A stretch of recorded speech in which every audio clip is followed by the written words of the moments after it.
La station des Ors a vu le jour dans les années 60. À cette époque, on a fait l'objet de ce qu'on appelait un plan montagne national, qui était pour développer les sports d'hiver. La station, elle a pas loin d'avoir 60 ans. Aujourd'hui, elle représente 15 000 lits touristiques. Elle emploie plus de 800 personnes.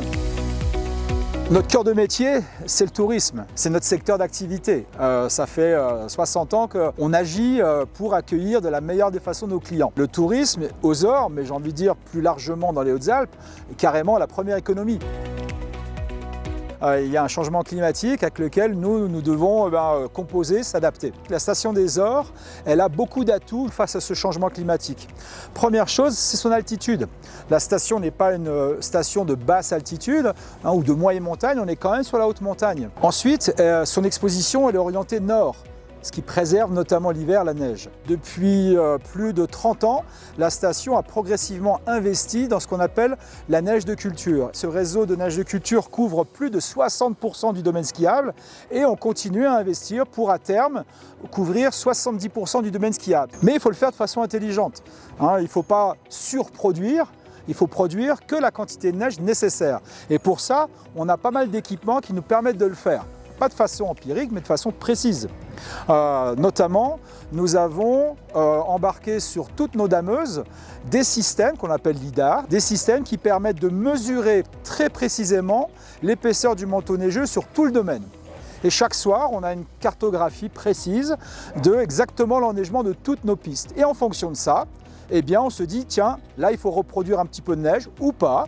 Là il faut peut-être produire davantage sur cette piste et d'autres pas du tout. Ce qui permet aujourd'hui d'optimiser totalement la consommation d'énergie, que ce soit l'eau ou l'électricité pour produire cette neige. Et ce qui est important, c'est de pouvoir garantir l'ouverture de la station, garantir l'activité phare de l'hiver qui reste tout de même le ski alpin.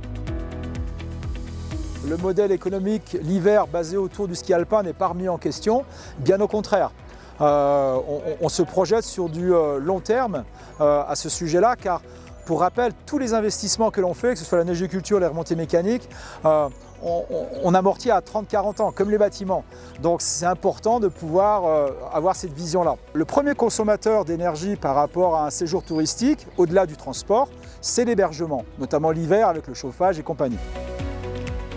La station des Ors a entrepris avec ses partenaires de pouvoir faciliter la rénovation énergétique des bâtiments qui accueillent nos clients. Tous les bâtiments des années 60 notamment et également 70 font l'objet d'un programme où on les accompagne dans la rénovation. Certains sont déjà en cours de rénovation, d'autres vont l'être. Concernant nos activités, elles ne sont pas si énergivores, notamment des activités qui seraient génératrices de gaz à effet de serre. Pourquoi? Parce que toutes les remontées mécaniques que vous voyez autour de vous fonctionnent à l'électricité, même la neige de culture d'ailleurs. Donc de ce côté-là, au niveau carbone, bilan carbone, on est plutôt bien, puisque voilà. Pour autant, l'électricité, on essaye de la consommer de la meilleure des façons.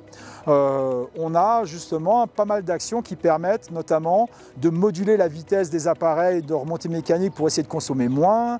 On a aussi des systèmes de capteurs qui nous permettent de voir les charges nécessaires sur l'appareil, qui permet que le moteur tourne à bonne vitesse. Nous avons une centrale hydroélectrique sur un des torrents de la station qui va produire 4 gigawattheures par an, ce qui est assez conséquent, c'est à peu près ce que nous on consomme en électricité. Sinon, au niveau du photovoltaïque, nous avons quelques bâtiments qui sont équipés de panneaux.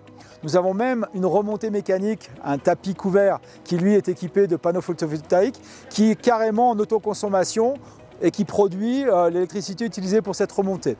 Donc c'est là où on agit et pourra trouver le bon équilibre entre tourisme et préservation de l'environnement. On est en montagne, c'est un lieu naturel que l'on veut préserver, et pour autant nos activités elles sont sur ce même domaine, notamment les pistes, que ce soit l'hiver avec le ski et puis l'été le VTT. Par contre, à chaque fois qu'on aménage une piste, chaque fois qu'on touche à la montagne, tout de suite on compense. On compense soit par exemple si on a coupé des arbres, on reboise. Si à un moment donné on a retravaillé en terrassement, on replante, on ressème, on réengazonne tout ce que l'on fait, et ça immédiatement. On n'attend pas des années.